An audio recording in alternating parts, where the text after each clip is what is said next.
Good afternoon. It is an honor to be with all of you as we commemorate the life and legacy of one of the greatest icons for justice and human dignity the world will ever know, Nelson Mandela. When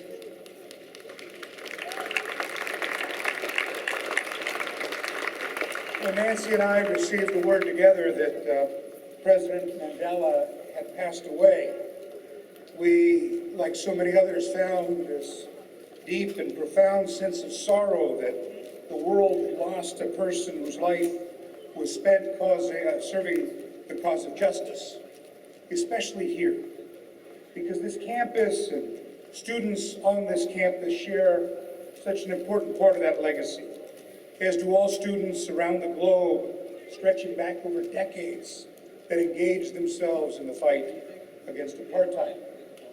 Nearly 50 years ago, Senator Robert F. Kennedy traveled to the University of Cape Town in South Africa, and he spoke to an integrated audience of students and delivered one of his most celebrated and inspirational speeches on the Day of Affirmation. That speech spoke directly to apartheid and the efforts to abolish it. He said the following words, which I believe capture the essence of Nelson Mandela's life and the lives and the efforts of all those who labored to uplift humanity and human dignity. He said, "Each time a man stands up for an ideal, or acts to improve the lot of others, or strikes out against an injustice, he sets forth a tiny ripple of hope, and crossing each other from a million different centers of energy and daring, those ripples build a current which can sweep down the mightiest walls of oppression and resistance." Today we celebrate a figure whose life was spent sending out those ripples of hope, and we saw those ripples cross so many different centers of energy and daring, as the speech said. Now, I grew up in the east side of Los Angeles, and about 2 miles from the house I grew up in 1981, we saw the beginning of those ripples. At Occidental College, they built a shanty town to lead that campus's effort to divest. It paled in comparison to what we saw on the Berkeley campus, but it was a powerful message nonetheless. And on a powerful day in '81, a young man stood up and gave his first ever public speech, a man who we now know as President Barack Obama. It was the anti-apartheid movement on that campus that helped him find his voice. You see, when Mandela was imprisoned, they could imprison his body, but not his voice. And as those ripples reached so many places, and in particular, as they reached this campus, you saw that voice take on a new life. As students and faculty came together to demonstrate the university's use of their resources in a way that supported the apartheid government, they found a voice for themselves. There were other surrogates as well, and I'm reminded in particular of the great Bishop Desmond Tutu, when asked about the impacts of divestiture and whether it would not be better for people to stay neutral. Bishop Tutu said, "If you are neutral in situations of injustice, you have chosen the side of the oppressor. If an elephant has its foot on the tail of a mouse and you say you are neutral, the mouse will not appreciate your neutrality." There were others as well. And after listening to the wonderful gospel choir, we remember the power of music in giving attention to questions of injustice. Just up at the top of these stairs in 1998, Hugh Masekela, the great trumpeter, came out and played his song, "Bring Him Home," about freeing Nelson Mandela. When he had released that song in 1987, he knew it would be banned because he included Mandela's name.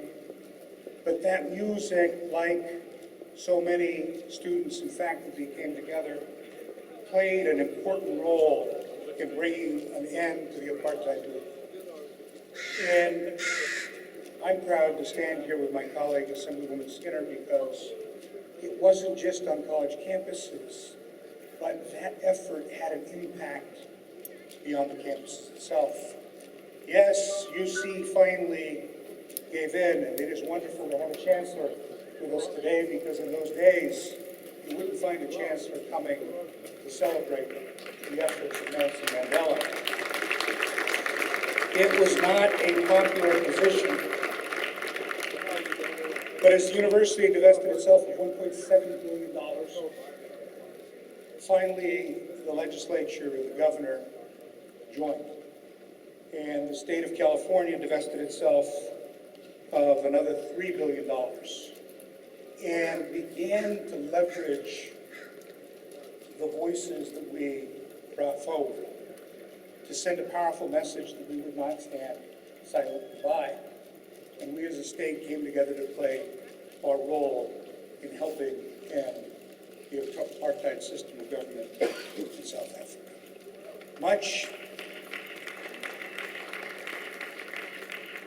Much in the way that imprisonment could not stifle Mandela's voice, neither can death, if we take on that same responsibility to add that voice and add our own to his message. Please welcome my friend and colleague, student organizer during the anti-apartheid movement on this campus, Assemblywoman Nancy Skinner.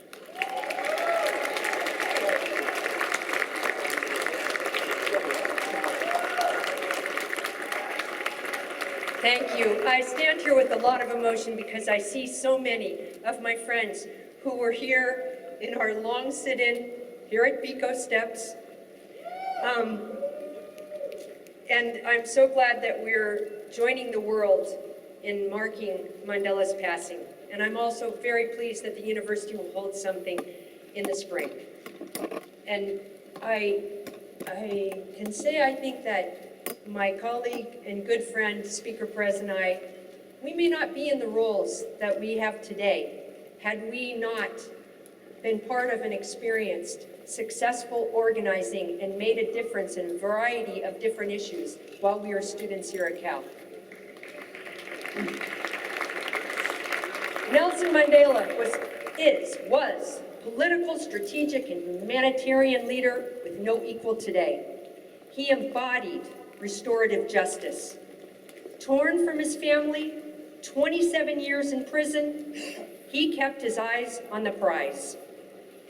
And when released, he focused, well, just as he did in prison, in creating a free and democratic South Africa. He engaged his captors without bitterness. He invited them and all South Africans to join with him in the transformation of their country. What I most admire about Nelson Mandela is that he owned his power, and yet he shared it. He rejected the cult of personality. He used that power to transition South Africa to a democracy focused on eliminating the racial barriers of its past.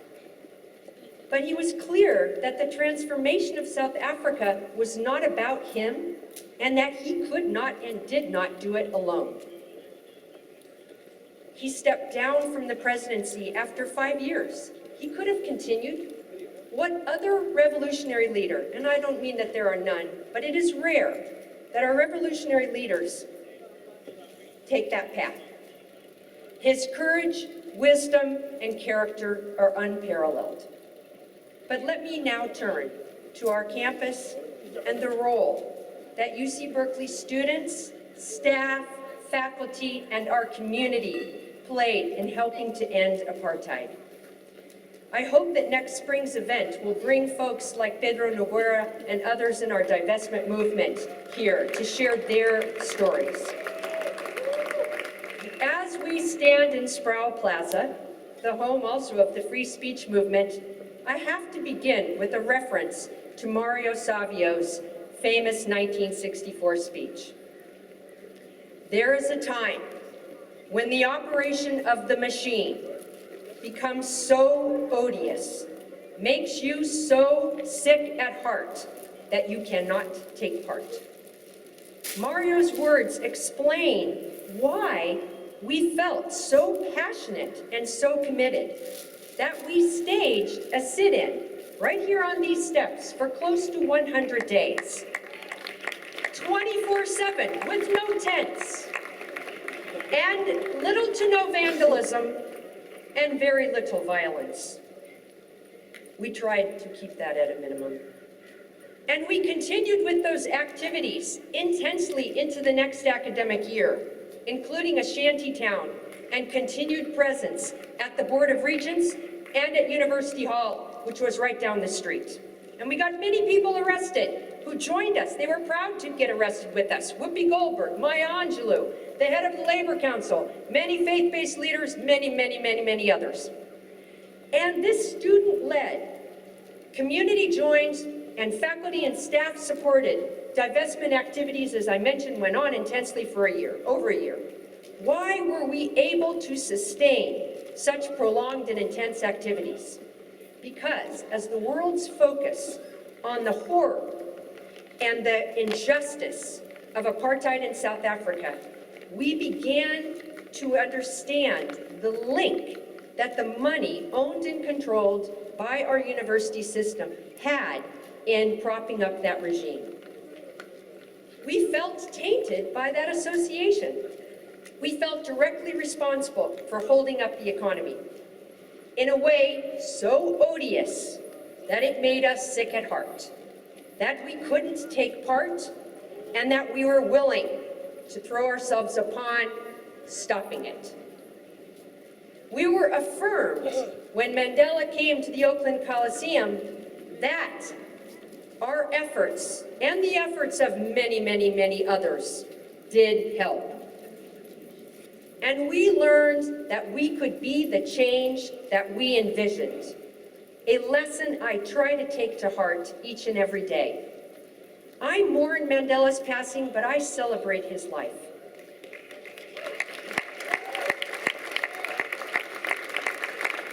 My fellow student activist, Teresa Cordova, who's not here now, but a professor at University of Chicago, she wanted me to share this. She wrote, "Out of our student divestment efforts, we Berkeley students at the Graduate Assembly, at the ASUC and not affiliated, we were instrumental in spreading divestment to universities across the country.